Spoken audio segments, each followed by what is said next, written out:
आज सर्वोच्च न्यायालयासमोर शिवसेना उद्धव बाळासाहेब ठाकरे गट आणि शिवसेना एकनाथजी शिंदे गट यांचा महत्त्वपूर्ण खटला युक्तिवादासाठी होता आणि आज मुख्यत्वे कपिल सिब्बल साहेब यांनी युक्तिवाद शिवसेना उद्धव बाळासाहेब ठाकरे गटाकडून सादर केला।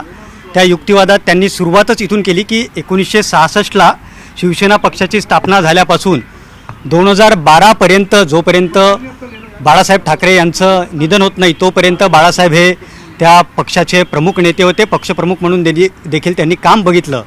बाळासाहेबांच्या निधनानंतर 2013मध्ये उद्धवजी ठाकरे यांची पक्षप्रमुख म्हणून निवड झाली होती आणि त्यानंतर 2018मध्ये देखील पक्षाची जेव्हा बैठक होते, पक्षाची घटनेच्या अनुषंगाने जेव्हा बैठक होते त्यावेळी देखील उद्धवजी ठाकरे हेच पक्षाचे अध्यक्ष असतील, पक्षप्रमुख असतील हे ठरवल्या जातं आणि त्या बैठकीला दस्तूरखुद्द एकनाथजी शिंदे साहेब देखील उपस्थित असतात आणि त्या घटनेच्या आधारावरच 2019ची पुढे निवडणूक होते। 19ला उद्धवजी साहेब ठाकरे हे मुख्यमंत्री होतात आणि पुढे 22-23च्या दरम्यानमध्ये जे सुरत गुवाहाटी हे संपूर्ण प्रकरण झालं, ह्या संपूर्ण तथ्य माननीय कपिल सिब्बल साहेबांनी न्यायमूर्तींसमोर ठेवली आणि भारताचे सरन्यायाधीश आणि इतर 2 न्यायमूर्ती अशा 3 न्यायाधीशांसमोरचा आजचा हा युक्तिवाद सुरू होता।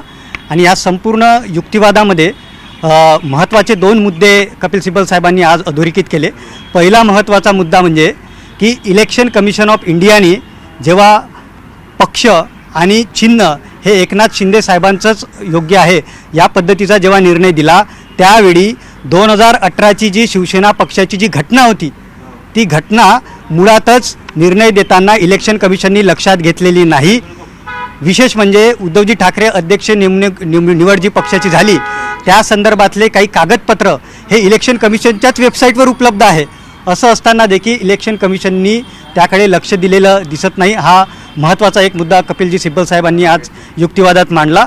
आणि दुसरा अत्यंत महत्त्वाचा मुद्दा कपिलजी सिब्बल यांनी आजच्या युक्तिवादात सादर केला तो असा की लेजिस्लेटिव्ह पार्टी विधिमंडळ पक्ष आणि राजकीय पक्ष याच्यामधला जो फरक आहे आणि त्यात राजकीय पक्षाला असणारं जे महत्त्व सुभाष देसाई खटल्यामध्ये आणि वेगवेगळ्या सर्वोच्च न्यायालयाच्या खटल्यामध्ये अधोरेखित झालेलं आहे त्याच्याकडे दुर्लक्ष करता कामा नये असं संपूर्ण युक्तिवाद सुरू असतानाच सरन्यायाधीश आणि इतर न्यायमूर्तींनी सांगितलं की तुमचा पुढील युक्तिवाद आपण मंगळवारला आता ऐकूया। अशा पद्धतीने आज संपूर्ण कोर्टामध्ये प्रकरण झालं आहे।